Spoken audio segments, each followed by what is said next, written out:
I'm a voice crying in the wilderness.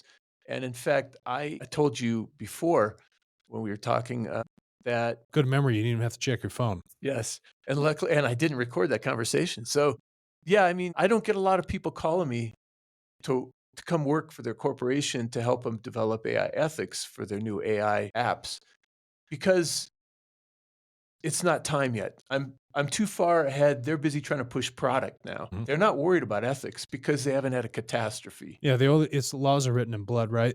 That's right. Yeah, classic. So they have to wait for something to happen Something before they're blows like, up, yeah. and then all of a sudden, I'll be marketable. Yeah. And Wow, do you guys hold on, I gotta check my phone. I'm trying to remember this guy's name I spoke with. This AI ethicist. Oh shit, my memory's wiped on my phone. I'm absolutely useless. I've been so reliant on it. you told us this was gonna happen. Yeah. Damn it, I wish I'd Yeah. written his name. Good old pen and paper. With the we see the view of transhumanism into posthumanism. Do posthumanists see it as truly a beneficial future? What seems absurd to me is that human beings would be Mhm. competing against the thing they create. That just seems totally imbecilic in my mind.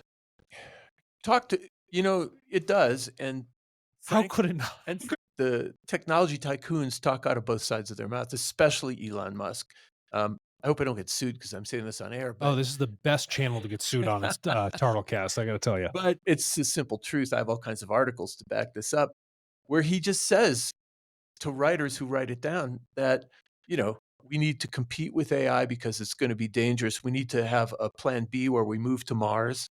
Why? That's his Because the thing you created in a totally unchecked manner has been just backfiring on you. okay, so the, Global AI Ethics Institute, or Gaia, as we like to call it, is a startup institute that focuses on expanding our notions of ethics for AI beyond just Western ethics, European philosophy. So we're trying to, get members in the organization from India who know stuff about Hindu philosophy and people from Japan that have Shinto philosophy and so forth, Buddhist philosophers to contribute so that we can expand our idea of ethics.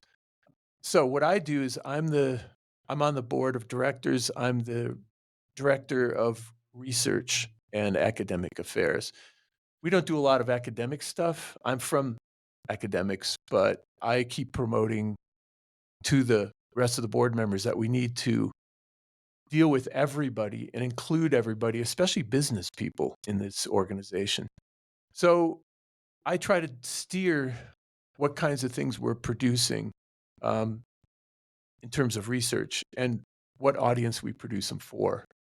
Um, so that's my job. Don't know how effective it's going to be because, as you know, in the United States, the AI regulations are voluntary and they were Mhm. put in place by Biden as a presidential mandate, which really doesn't have a lot of teeth because there's no punishment if corporations don't follow them because they're the ones that made these regulations and they're going to do it voluntarily or not. In the EU, they have a much better structure where they have EU regulations now just instituted about AI, pretty comprehensive regulations, and there's punishments for not following them. Well, that's a good question. I mean, I asked the same question.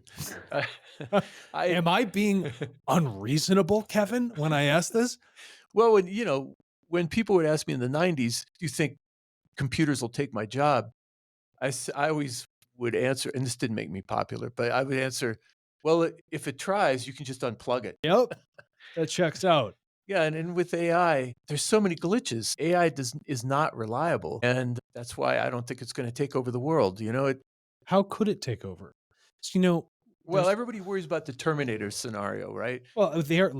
they're already putting automatic weapons on those robot dogs from Boston Dynamics. That's troubling. They've been doing that for 20 years. And now they've strapped really advanced AI in it.